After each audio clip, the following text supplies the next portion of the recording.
మన దేశంలో కరోనా టైంలో మొదలైన వెబ్ సిరీస్ విప్లవం కొంతకాలం జోరుగా సాగింది. Breathe, Family Man, Mirzapur, Scam 1992 లాంటివి విపరీతమైన ఆదరణ దక్కించుకొని బ్లాక్ బస్టర్స్గా నిలిచాయి. తర్వాత వీటి స్పీడ్ తగ్గింది. జనాలు బిజీ అయిపోవడం, గంటల తరబడి 7-8 ఎపిసోడ్లు చూసే ఓపిక సన్నగిల్లడంతో వీటి దూకుడు ఎక్కువగా కనిపించడం లేదు. తాజాగా నెట్ఫ్లిక్స్లో వచ్చిన మండలా మర్డర్స్కు ఆడియన్స్లో మంచి స్పందన కనిపిస్తుంది. నాని ఆహా కళ్యాణంలో హీరోయిన్గా నటించిన వాణి కపూర్ ఇందులో ప్రధాన పాత్ర పోషించింది. ది బుచ్చర్ ఆఫ్ బునారస్ అనే పుస్తకం ఆధారంగా దర్శకుడు గోపి పుత్రేన్ మండలా మర్డర్స్ని రాసుకున్నారు. 1952లో స్టోరీ మొదలవుతుంది. ఉత్తరప్రదేశ్ రాష్ట్రం చరణ్ దాస్పూర్ పట్టణానికి దగ్గరలో వరుణ అడవి ఉంటుంది. ఆయాస్తి అనే మంత్రగాళ్ళు చీకటి గుహలో గుంపుగా ఉంటారు. ఎవరైనా వరం కోరి వస్తే వాళ్ళ బొటనవేలును కత్తిరించి తీసుకొని తీరుస్తూ ఉంటారు. కొన్ని దశాబ్దాల తర్వాత 2025లో అనూహ్య రీతిలో కొందరు దారుణ హత్యకు గురవుతారు. ఇన్వెస్టిగేట్ చేయడానికి వచ్చిన లేడీ ఆఫీసర్ రియాతో పాటు ఆమె బృందానికి విస్తుపోయే నిజాలు తెలుస్తాయి. అవేంటనేది సిరీస్లో చూడాలి. ప్రజల మూఢనమ్మకం, దేవుడి కన్నా దయ్యాలకు భయపడే మనస్తత్వాన్ని కథాంశంగా తీసుకున్న గోపి పుత్రేన్ దానికి అవసరమైన స్క్రీన్ ప్లేని ఎంగేజింగ్గా రాసుకోవడం మండలా మర్డర్స్ని నిలబెట్టింది. మొదటి ఎపిసోడ్లో బోలెడని పాత్రలు ప్రవేశపెట్టిన దర్శకుడు ఒకేసారి కథలో ముఖ్యమైన ఎలిమెంట్స్ని పరిచయం చేయాలనే తాపత్రయపడ్డం కొంత కన్ఫ్యూజన్కు దారితీస్తుంది. తర్వాత క్రమంగా స్టోరీ అర్థమయ్యే కొద్దీ అయోమయం తీరిపోయి కంటెంట్లో లీనమవుతాం. ముఖ్యంగా ఆయాస్తి ప్రపంచం, అక్కడి వ్యక్తులు ప్రవర్తించే తీరు కూల్గా ఉన్నప్పటికీ వెన్నులో వణుకు పుట్టిస్తాయి.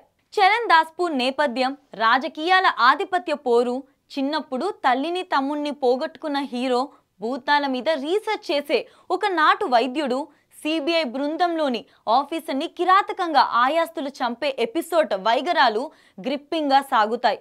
అసలు విలన్ ఎవరో గెస్ చేయడం కష్టమనేలా గోపి పుత్రేన్ తెలివైన ట్విస్ట్లు పెట్టాడు. ఇన్వెస్టిగేషన్ జరిగే క్రమంలో ఫాలో అయిన నాన్ లీనియర్ స్క్రీన్ ప్లే టెంపోని మరింత పెంచుతూ వెళ్ళింది. మొత్తం 8 ఎపిసోడ్లు కాబట్టి మధ్యలో కొంత లాగ్ ఉన్నా మరీ ఇబ్బందిగా అనిపించదు. ఇలాంటి క్రైమ్ కంటెంట్ని నిలబెట్టేది హంతకులు ఎవరో ఊహించే అవకాశం ఇవ్వకుండా కథనాన్ని తెలివిగా నడపడం. గోపి పుత్రేన్ దాదాపుగా విజయం సాధించారు. ఇంత హెవీగా కాకుండా కామన్ ఆడియన్స్కి సులభంగా అర్థమయ్యేలా చరణ్ దాస్పూర్ అందులో మనుషులను ఎస్టాబ్లిష్ చేసి ఉంటే మరింత బెటర్గా అనిపించేది. కథాగమనం ముందుకు వెనక్కు పదే వెళ్ళి రావడం కొంత ఇబ్బందిగా అనిపించినా క్రమంగా దాన్ని మేనేజ్ చేసుకుంటూ వెళ్లారు.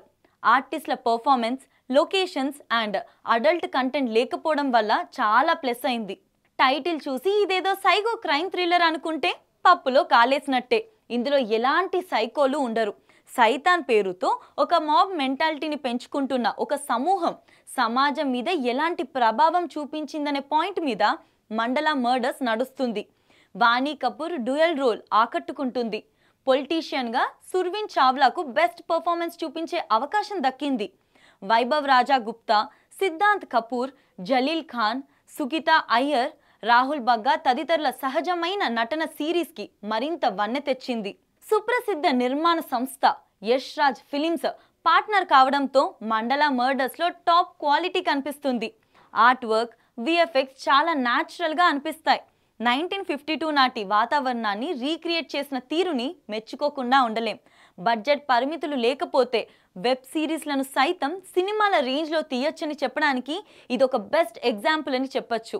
మొదలు పెడితే 5 గంటల పాటు బింజ్ వాచ్ చేయగలిగితేనే దీన్ని స్టార్ట్ చేయాలి. లేదంటే ఎక్కువ పాత్రలు, వాటి మధ్య మలుపులు త్వరగా మర్చిపోయి లేనిపోని కన్ఫ్యూజన్స్ని సృష్టిస్తాయి.